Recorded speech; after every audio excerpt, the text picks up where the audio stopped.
Have you ever wondered what it's like to be born into a family with more money than some countries? We're not just talking about billionaires. We're talking about dynasties.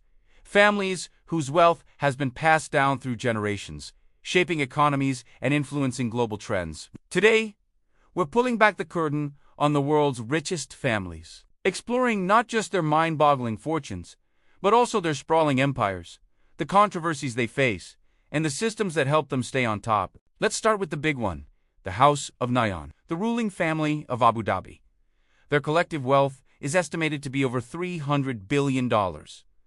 That's not a typo. This fortune is largely built on the UAE's vast oil reserves, which they have expertly managed for decades. But they haven't just sat on their oil money. They've diversified into everything you can imagine.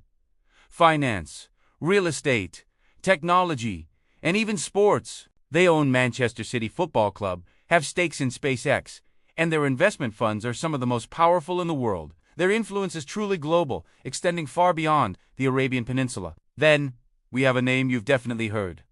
Walton. The family behind Walmart. Their combined net worth is hovering around $250 billion.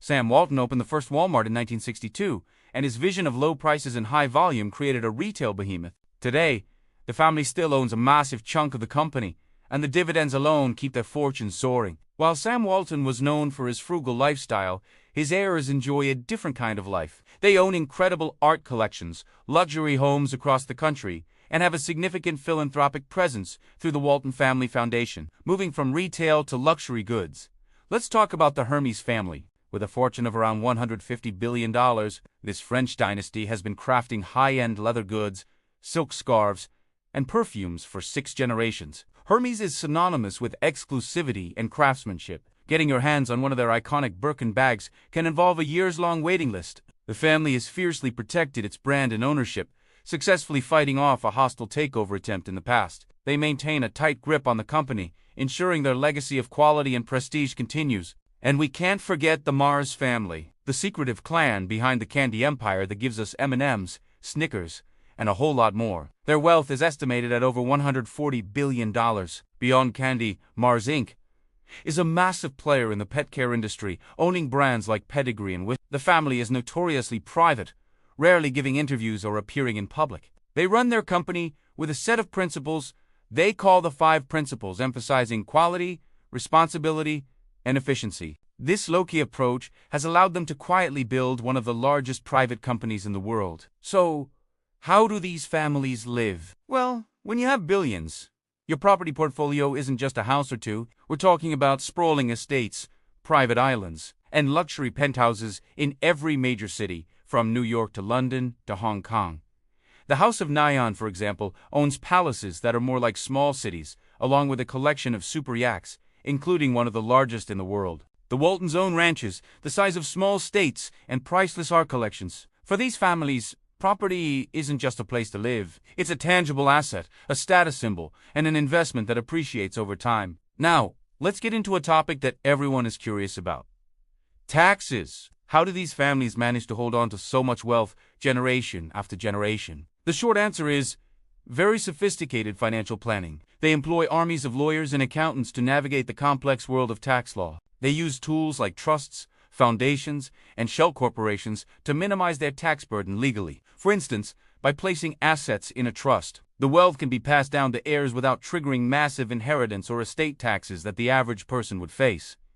Philanthropy also plays a huge role. By donating large sums to charitable foundations, they not only get to support causes they believe in, but also receive significant tax deductions. The Walton Family Foundation, for example, donates hundreds of millions of dollars each year to education and environmental causes. This creates a positive public image while also being a very effective tax strategy. It's a system that, while legal, raises a lot of questions about fairness and whether the ultra-wealthy are paying their fair share. This brings us to the policies that help create and sustain these dynastic fortunes. Tax laws in many countries often favor capital gains over income. That means the money they make from their investments is taxed at a much lower rate than the salary an average worker earns. Loopholes in inheritance tax laws, as we mentioned, allow for the transfer of vast wealth across generations with minimal dilution. These policies are often shaped by powerful lobbying efforts. Wealthy families and their corporations spend millions of dollars to influence politicians and legislation, ensuring the rules of the game remain in their favor.